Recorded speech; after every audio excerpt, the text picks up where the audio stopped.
So if you're wondering how to rank on the AI answers in ChatGPT, Perplexity AI, and so forth, you're going to want to watch this video because there was a recent study that was done about a week and a half ago by Thomas Rudsky from ZipTie. And what his team did is they made over 20,000 search queries and they analyzed where the answer came from. And what they found was that AI, 25% of the time, would show the top result on Google as either the synthesized answer that it gave or that it actually cited that first ranking spot on Google's, page or website as the source for the answer. So that's not a coincidence, right? Like AI across the board is looking toward the top results on Google to be able to come up with the most trusted or vetted answer. And that's just simply because for the last 20 plus years, Google's made an entire business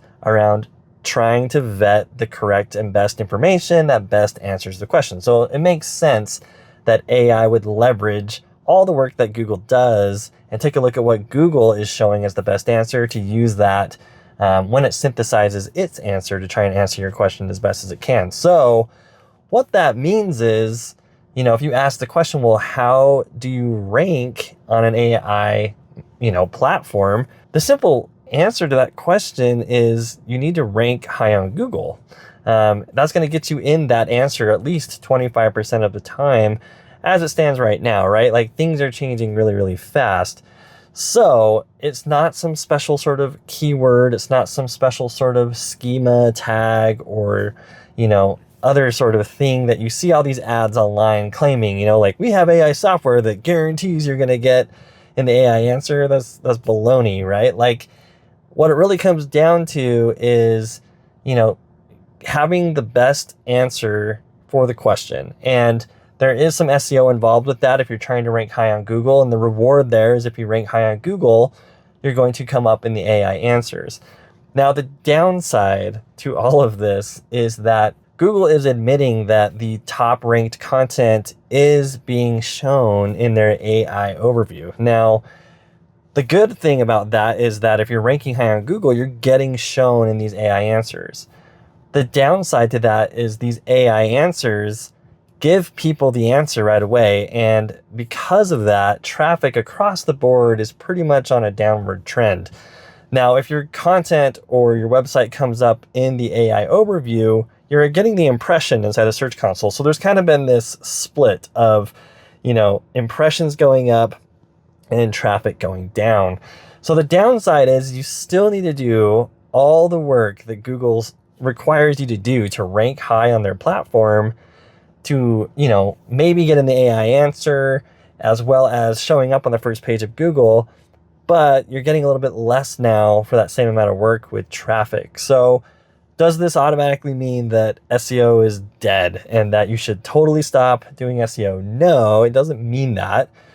It just is, the unfortunate reality that things change. Nothing stays the same forever. And there's still some value to be had there. It's just the value isn't in the metric of traffic.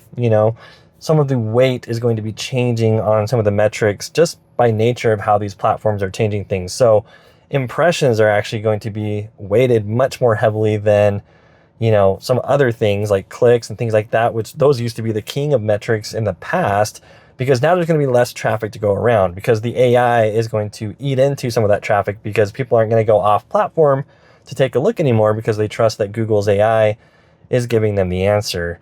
So because of that, making sure that you're ranking high is going to help with branding. It's going to help with impressions. You're going to get seen more to increase those touch points, because we know that people need at least, 7 hours of interaction and at least 11 different touch points before they typically make a conversion action. So doing that is still important. But what it means is if you're only doing SEO for digital marketing, those days, are kind of coming to an end. You can't just totally rely on SEO, organic SEO anymore. There's more real estate that you need to try and get in this new landscape of AI and search and, synthesized answers.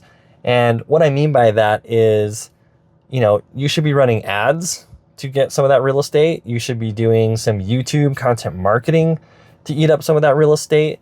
You should be creating LinkedIn articles and other things that broaden that web profile. There are spots for all of those things now on Google's front page that just help you to get shown more than just in the AI answer, right? If you're somebody looking for something and you see a source in the AI answer, you see an ad for that thing, you see a YouTube video, you see things that have been mentioned recently, and you're in a LinkedIn article, that's 4 or 5 places on the real estate first page of Google. That just helps you to get seen more. So the game is evolving. It's changing. If you were just doing organic search and nothing else, which was great when you could just do organic search because it saved you a lot of money and you could get a lot of traffic. And while there still is a lot of traffic to be had with organic search, it is starting to trend downward, right? That traffic is going to lessen. Now, Google is claiming that the traffic that they're going to send you from the AI overview is going to be more qualified because the person is going to have the answer. And then if they have the answer, they're really making a more conscious decision to click on your website. Now, that could just be Google giving us, rainbows and unicorns, and there isn't really any data to back that up. But I can understand their thinking on that, but we're just going to have to kind of wait and see, if that's true. But as things are changing now, it is important to continue to do that SEO work and make sure that you're ranking high on Google or as high as you can so that you have a chance of being in that AI answer or that AI overview or cited as a source. It's time to start thinking outside the box a little bit. What are the other pieces of real estate that you can be taking up on the first page of Google? And one of the easiest things that I think you can do right now is leaning in to YouTube content. I think YouTube is going to become the future of content marketing. There's just so much content. Content's so easy to create now with AI that it's just becoming more and more competitive, and the AI is just synthesizing and creating an answer, and people are just taking that and they're not clicking on the link. But YouTube is different. YouTube teaches and it shows and it gives branding. It kind of does that 7-Eleven rule all at once, right? The 7-Eleven rule is that you need 7 hours of interaction with 11 different touch points to be able to finally make a conversion action. And so you can kind of knock all of that out with YouTube because people can see you, they can trust you, they can see what you have to say, see if you're credible, and then it just increases those touch points, especially if you have more content for them to watch. So how do you rank on the AI overview? As a quick recap, well, you need to rank higher on Google, and thankfully traditional SEO methods are still working to help you to rank for more keywords in the top 3 using content marketing, site structure, and a myriad of different things. You just have to understand that the traffic reward is going to be a little bit less now than it was, say, a year or 2 ago, but you can still get a lot of exposure with impressions. And like Google is claiming, hopefully those clicks that do come in, are more qualified and you get more out of those. So before I go, please make sure to hit like and subscribe and turn on notifications so that you'll be alerted when I put out more helpful content like this. And if you're looking for more valuable information or videos on how to improve your SEO or your SEO results or how to rank higher on Google, make sure that you check out our other channel, our BKA content channel. We have a ton of different videos to help you with that. So thanks for joining me today, guys, and I'll catch you on the next one.